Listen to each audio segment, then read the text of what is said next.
Salut les devins, c'est Saikyo, le site officiel de l'univers de Naruto nous propose une première page complète extraite du chapitre numéro 18 du manga Boruto to Blue Vortex à venir ce 20 janvier 2025. Et elle ne demande pas d'analyse particulière car elle nous fait nager dans les eaux déjà connues du 17e chapitre. Konohamaru, Matsuri. Aux abords de Suna, les deux se sont isolés. Matsuri, à savoir Ego Moegi, est littéralement gênée, rouge, elle sue. Konohamaru, lui aussi, laisse paraître quelques gouttes de transpiration. Et au cœur de leur dialogue, Matsuri Shinju révèle qu'elle ne sait pas vraiment pourquoi, mais elle se sent vraiment nerveuse. Au fil de la discussion, elle se sent progressivement mieux et surtout plus à l'aise. Elle se questionne à ce sujet. Konohamaru la met à l'aise et lui dit que c'est vis-à-vis de leur première rencontre. C'est comme cela que ça se passe. Matsuri rétorque qu'au final, elle peut se sentir véritablement elle-même. Et discuter avec Konohamaru la divertit profondément. Konohamaru comprend et dit « tant mieux alors, ça se passe bien ». Matsuri concluant en disant « Konohamaru-chan, est-ce approprié si je t'appelle ainsi ?» Je rappelle que le suffixe chan en japonais étant une marque honorifique en quelque sorte utilisée pour exprimer de l'affection, de la tendresse ou de la proximité envers une personne. C'est utilisé dans divers contextes,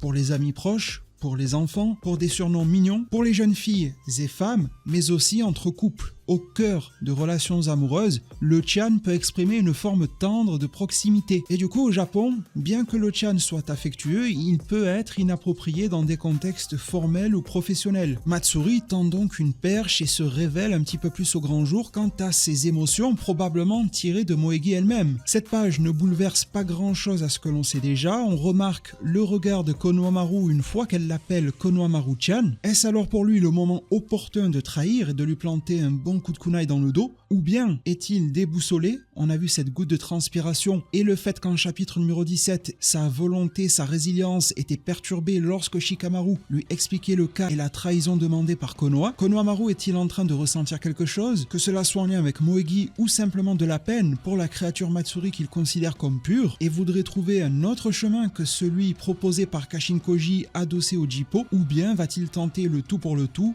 obéir à Konohamaru? Dans ce cas-là, il faudra vérifier si sa main ne tremblera pas au moment de trahir la jeune Shinju. C'est un autre degré de questionnement, ma foi, pertinent. C'en est tout concernant cette page. On en aura officiellement une seconde, peut-être d'ici là les pages complètes qui auront fuité, un résumé pourquoi pas. Comptez sur moi pour vous tenir informé. Abonnez-vous, activez la cloche, un maximum de pouces en l'air si vous appréciez ce type de contenu. Prenez tous extrêmement bien soin de votre futur et à plus pour de prochains arts divinatoires.